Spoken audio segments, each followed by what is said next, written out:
did a lot of steroids for a condition he was fighting. Grotesque when kids are killed or die. People put the little bunny rabbits up by the wall and Really, it's just creepy. Eerie. Stop. Haunted house. Who's going to move in there now? It's a beautiful house. Probably real dirt cheap now. You wake up and the kid's leaning over your bed, like 2 inches away from you. I'm hungry. Oh, my God. You keep hearing weights just going clang. How many people do you think are living in houses right now? And there was some horrific thing that happened back in the day, and they have no idea. No idea. No idea, because the realtors aren't going to tell you. That is always just the creepiest thing to me. Well, I told you when I was looking for, to buy a place here in Manhattan, I went through this beautiful brownstone early on in the process, and I didn't understand why they were selling.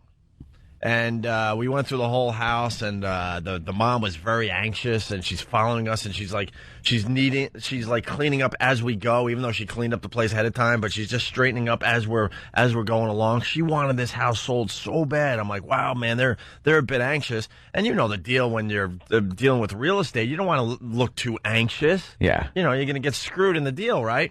Mm-hmm. So we leave, and then the realtor, I'm like, all right, what's the deal? There's obviously something going on. Well, their 17-year-old son committed suicide in that house. And then I'm like, all right, next house. Show the black light in his room and just splatters all over the place. Well, then I was going back over our little tour, and I'm trying to figure out what room it was in, and trying to figure out I'm trying to remember how she was acting in each room, which room it was. Did he do it in one of the bedrooms? Did he decide to be selfish and do it right in the living room? Yeah. Did he do it in the shower? I don't know. What tipped you off? Like the room you walked into when she covered her face and cried and ran into the bathroom?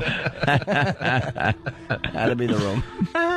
This music's too early for our fans. Very creepy. This is creepy. People are waking up to this right now. I had that house that me and my family lived in. Me, my brother, my sister, and my mommy lived in that house in Huntington. And right after we moved out, a guy moved in with his 2 kids. And they came home from school one day. Opened the door, walked in the little foyer that I had walked into many times after I'd gone to school. And the father shot both of his kids in the head and then shot himself. There they were, just bleeding all over my floor, the linoleum that I helped my mommy put in. And the reason you know this was because it was all over the newspaper and all over TV. And you're looking at pictures of this horrific crime scene, remembering when you had a Christmas tree in that room. Great, yeah. And great times in there. But there are people that live in places, when I was living in an apartment in Brooklyn, it's an old apartment. You got to figure the room you're sleeping in, someone just dropped dead in there. That's why I like new construction. Although the house that they plowed under, who knows what happened in there. Indian burial ground. Yeah. Something. They didn't move. They only moved the tombstones.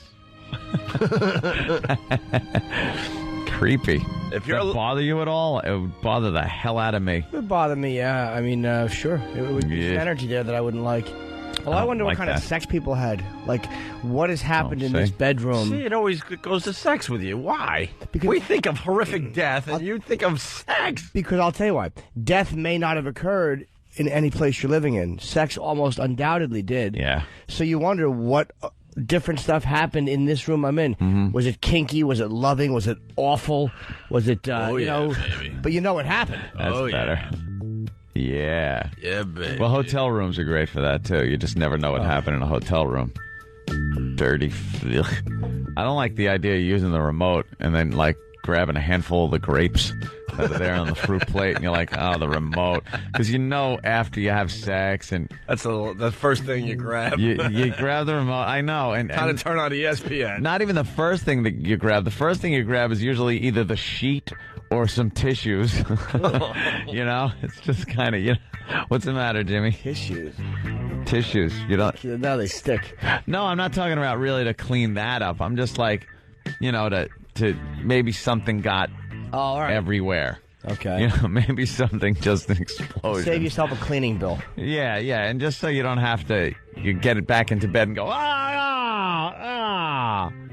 you know, and then those go flying on the floor because someone else has got to pick them up. I don't care. Yeah, but you don't. But then you grab the remote, and maybe there's something on your hands. You don't feel the weird energy when you go through a house and wonder about what kind of sex was done in that place. That's true. I feel weird. I definitely feel weird energy in houses. Absolutely. I never had that feeling. And, like, obviously, old houses in particular. And you would say, well, old houses are creepy to begin with, and that's why you feel the energy. I don't feel it in every old house. No, but I definitely feel things in certain houses. I'm like, let's get the F out of here. I didn't look at that many. Like, when I looked for my place, it was just a few places I looked in, and I didn't really get any weird vibes in any of them. No, same thing with houses. I didn't get weird vibes. I got like, this place sucks. Yeah.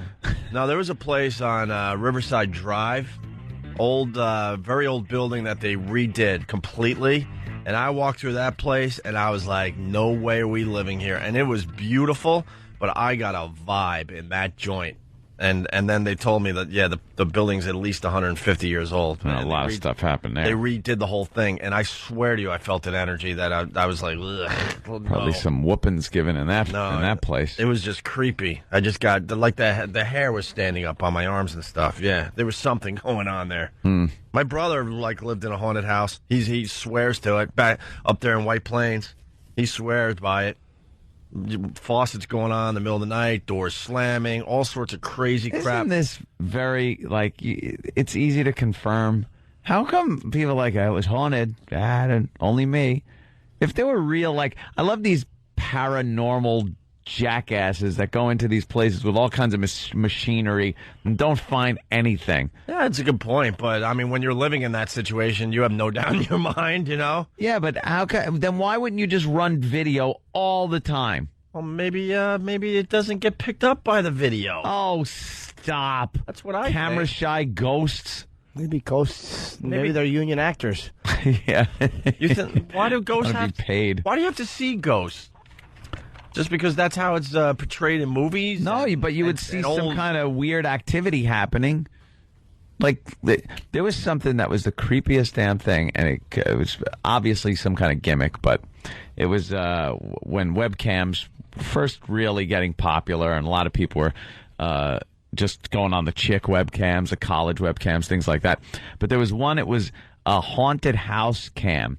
And all the cameras were black and white, and you could go to various rooms in the house and just look at down the hallways. Like, and then they had the basement and the crawl space was one of them. And it's like a lot of people have reported seeing a white see-through figure moving at the end of this hallway. And you'd look at it, and I'm like, I can't look at this, because if I see something, I'm going to drop dead. I just cannot take anything like that. Creepy cameras.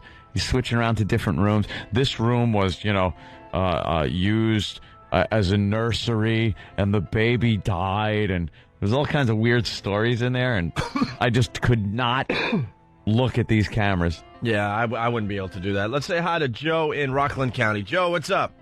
Good morning, boys. Good morning, Joe. Good morning.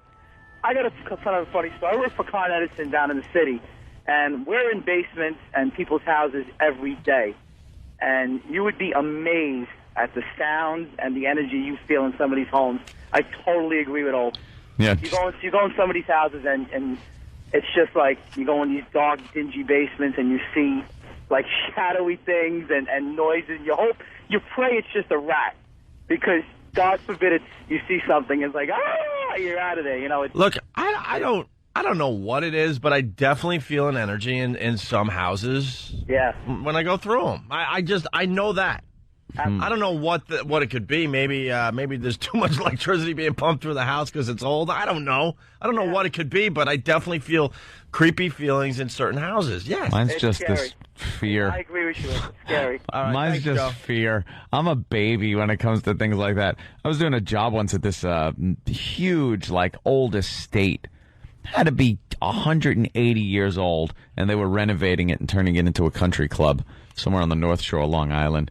And we were the first ones in to pull out old radiators and copper piping and things like that. And it was just me and 2 other guys on our crew and this huge place. So we went exploring around the place. And it was 4 stories with these spiral staircases and huge stairs and big rooms with fireplaces in them. It was just a beautiful estate, but it was abandoned for so long that you'd open up these rooms and wonder what happened in them over the years. And just getting there early in the morning where it was still kind of dark and you're just there with your flashlight. Oh, so scary. So goddamn scary. Just because if I saw anything, that's it. And I'd be walking just going, please don't see anything. Don't see anything because you'll go crazy. They'll just lock you up in an institution. If I saw something like that, just put me in the mental ward because I'd just be freaking out. And why are we so scared? Like a ghost, you're not going to lose a fight against a ghost. How do you know? The ghost is going to punch right through you. And you don't want to see this. You don't want to see like, here it is. Here it is.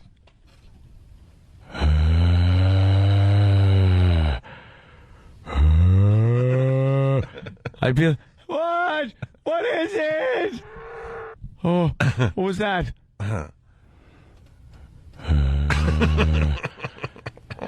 Anthony. Come with us. Walk into the fireplace. No! I would freak out. But see, the ghost can't kill you. He can with fear. Keep you up all night, too, rattling, causing a ruckus. A ruckus, I'm trying to sleep. What a ghost would do is like, every time it piped up, you went, would you shut up? And just got really... You weren't afraid of it, you just hated it. All right. Right already, I heard, boo, I get it. That would be funny. It would probably really piss the ghost off. This guy's unscarable. Just turn a really big fan on because it can't hold its form. Then it would just blow away. Now what are you going to do? Fans. Now what are you going to do without those bones and skin? Being haunted by fog. Right. Chris, what's up? Hey, I wanted to tell you, I had worked for a demolition company in Brooklyn. We were in charge of opening up walls so the asbestos crew could get in, and it was in an abandoned building in Kingsborough Psychiatric. So every day we would come in because there was no power in the building. They shut it all off. And there would be one outlet that we could find way down in the mechanical space. And we would hook it up, 2 clips, hook it up, and pretty much do most of the work from this one freaking outlet.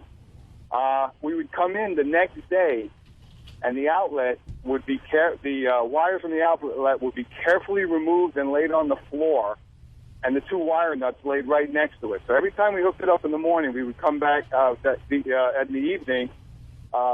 We would come back the next morning, and the thing would be completely disconnected. It was probably the job super, so a fire wouldn't start. Or some just meddling kids.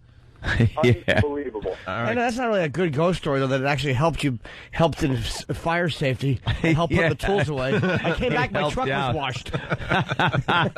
I was horrified. All right, Chris, thank you. Yeah, but Chris is convinced something was going on. What can I tell you? Yeah. Hey, why don't we take a